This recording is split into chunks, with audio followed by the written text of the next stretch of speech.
There you go. Look at that. Right now, the law in South Carolina requires that anyone 21 and up can legally carry a firearm, so long as they have a concealed weapons permit. But that could soon change. The constitutional carry bill, which recently passed in the House, proposes anyone who can legally buy a gun can carry their weapon openly without a permit, much like the current law in Texas. To Victor Smith, the change in law is long overdue. I'm done with being restricted by governments who want to twist the Second Amendment. It's not twistable. Shall not be infringed is very clear. The Second Amendment is important when speaking of the open carry bill.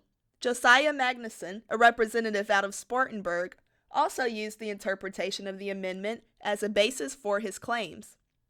Magnuson stated, quote, "The Second Amendment doesn't say the right to keep and bear arms shall not be infringed, except if you can't get government permission. This bill wouldn't allow felons or trespassers to carry guns. It would merely stop the current policy of prior restraint on the rights of citizens. For these reasons, I was a co-sponsor and voted a strong yes." End quote. You're going to rack the slide again.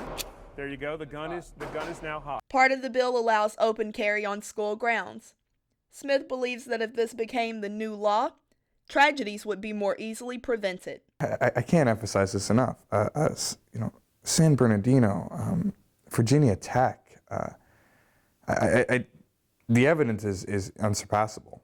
It's time to let students feel safe on their own campuses, because if someone walks into your classroom, you're helpless. If we're being honest here, you can train as much as you want, but hiding under a desk is going to help you. It's morbid, but it's true. But giving more power to citizens isn't a sound decision for others. Just because, Logan Martin isn't as hopeful about a future with open carry. You go around 5 points and everyone's drunk and like crazy, and then you have all these guns in people's possession. It can be a really messy scene. By eliminating the need for a concealed weapons permit, the bill thus eliminates the training requirements that are a part of the CWP. I think that, the more control, the better. But for Smith, his opinion can easily be summed up by the common phrase, "The only thing that will stop a bad guy with a gun is a good guy with a gun." You'll hear that all the time, but it's true. The state Senate will debate the bill this coming week.